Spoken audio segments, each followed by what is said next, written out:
Hello viewers, আজ আমি আপনাদেরকে দেখাবো মাগুরার অন্যতম ঐতিহাসিক ও আধ্যাত্মিক স্থান ল্যাংটা বাবার আশ্রম। এই জায়গাটি শুধু ধর্মীয় নয়, বরং মনের শান্তির একটি ঠিকানা।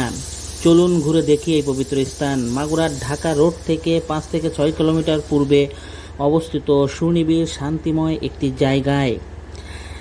যেতে যেতে রাস্তার দু সাইডের সুন্দর দৃশ্য দেখতে লাগলাম। দেখতে দেখতে চলে এসলাম আশ্রমের গেটে। এই আশ্রমে প্রবেশ করলেই একটা অন্যরকম প্রশান্তি পাওয়া যায়। পাখির ডাক, ঠান্ডা বাতাস আর চারপাশে সবুজ পরিবেশ, সব মিলিয়ে দারুণ একটি অনুভূতি তৈরি হয়। এখানে অনেকেই আসেন মানসিক প্রশান্তির জন্য। আশ্রমটা সাজানো গোছানো, পরিষ্কার পরিচ্ছন্ন এবং বেশ পুরনো। এই ল্যাংটা বাবার ধ্যানস্থল। তিনি ছিলেন এক সাধক, যিনি নির্লোভ জীবনযাপন করতেন এবং মানুষের কল্যাণে কাজ করে গেছেন। ভক্তরা বিশ্বাস করে এখানে এলে মনের দুশ্চিন্তা দূর হয়, ইচ্ছা পূরণ হয়। এখানে ধূপ জ্বালিয়ে অনেকে প্রার্থনা করেন। আমি একটি স্থানীয় লোকের সাথে কথা বলেছি। তিনি বললেন ল্যাংটা বাবার স্মৃতি এখনও জীবন্ত। এই আশ্রমে যারা আসেন বারবার ফিরে আসে।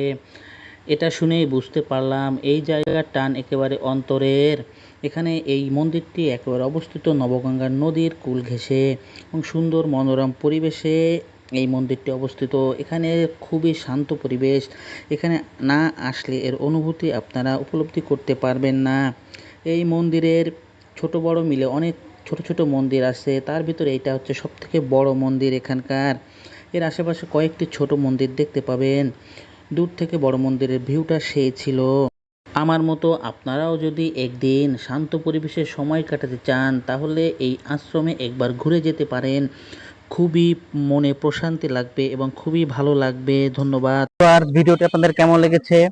যদি ভালো লেগে থাকে তাহলে অবশ্যই লাইক করবেন এবং ভিডিওটি কেমন লেগেছে কমেন্ট করে জানাতে ভুলবেন না। আর ফলো করে পাশে থাকবেন এই রকমের ইন্টারেস্টিং ভিডিও পেতে। আজ এ পর্যন্তই। ভালো থাকবেন, সুস্থ থাকবেন। ধন্যবাদ।